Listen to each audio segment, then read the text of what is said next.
welcome back to my channel, Pretty Inspired Decor. My name is Shelley, and if you're new here today, I hope you subscribe to my channel and you double click on that bell so you get notification of future videos. My fall series this year is called A Different Kind of Fall. I mean, the reason is obvious, but I thought, if I'm going to go with a different kind of fall, let's really blow it out and have a great time. So this year, I started with my fireplace, which I never start with my fireplace, but I was at HomeSense shopping one day and I found this really intriguing tiered tray.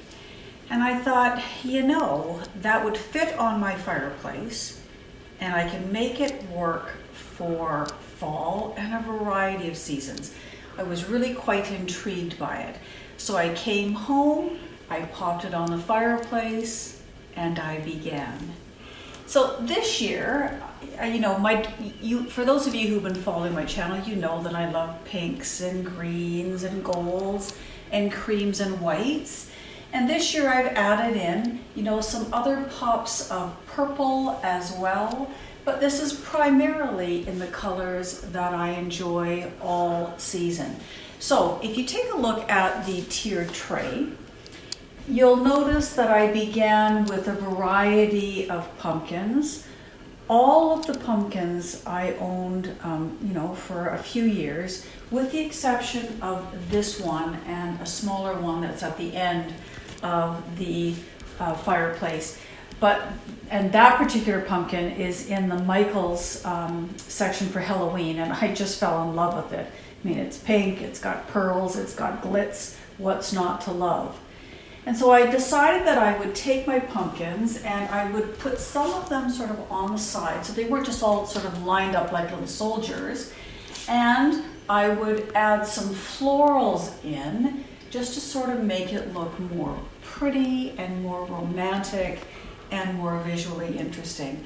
Now, my inspiration for this was actually this garland that I also bought this year at Michael's. Now, as you can imagine, I don't leave it well enough alone. So first of all, what I did is I attached the Michael's garland to the garland that I keep up all year, with the exception of Christmas. But, just because it makes everything look fuller. Like, what I'm finding is that the Michael's garland, for as pretty as it is, it often isn't as full as I want it to be. So when I initially put it on, I liked it, but I knew it needed to be lightened up a bit. So I just went into my stash and I pulled out some of these really pretty, sort of giant mum stems and popped them in, and also added some little roses, really to fill it out and to make it more me, because I'm a maximalist, so I want everything to be styled in a maximalist kind of way. I also decided, for this year that I would add my angels back into my fall decor. Now, the reason I put the angels in is because I wanted some visual height. I could have, put some cake trays in here and added different visual heights, beside this.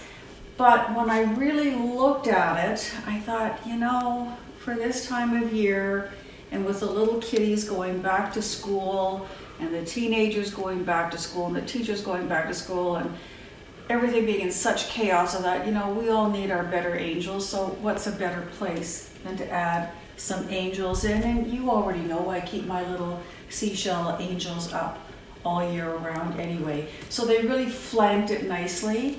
And then, of course, I added some candlesticks on both ends. I kept my arches with some roses in. Those are the exact same roses that I had in for the spring and summer, and they still work in the fall. Because if you keep your palette in your home similar for all seasons, then you can use things for more than one season. And so when I knew that I was keeping my angels in, I then just filled the rest in with some florals and some pumpkins, added a splash of purple in, and then it works, I think, really pretty. Of course, down by my little footstool here, I've added in a little pumpkin that has some florals in. I bought that at Michael's, I think 3 years ago. And again, you know, to make it work, I just popped in some of the florals from the stems that I cut apart from Michael's, just to sort of bring it all together. And then of course over here, because you know how I love my soft pinks, I've just added some little soft pinks and just a little touch of fall there as well. Well, you're going to have to tell me what you think of my over-the-top, different kind of fall fireplace. I know that, you know, I worked on this actually for a couple of days to get it to the point where I thought, yes, it's ready for filming. And I'm really pleased with how it turned out. I mean, I may tweak it here and there. As Harold always says to me, I never leave well enough alone, because I step back and I look at it and I go, I wonder what I could do to make it even prettier. And you may have ideas for me of what you think I should do as well. I certainly hope you come back next week, next Friday, because, you know, I have something really pretty to show you next week. I'm not going to give you a hint as to what it is, but I know that if you're like me, and if you're interested in a different kind of fall, that you will love what you see. You also might expect the odd time in this fall series to see what I'm going to call some pop-up videos that don't follow my Friday scheme. You know that I normally upload on Fridays, but you might get a couple of little sneak pop-ups. Maybe we'll call them sneaky videos, because I do want to join a couple of collaborations, and I might even be having one of my own collaborations as well. We'll see how that goes. Until next week, please share this video with people who love decor as much as we do, and I hope you are enjoying the end of summer and moving into fall with ease. Bye-bye.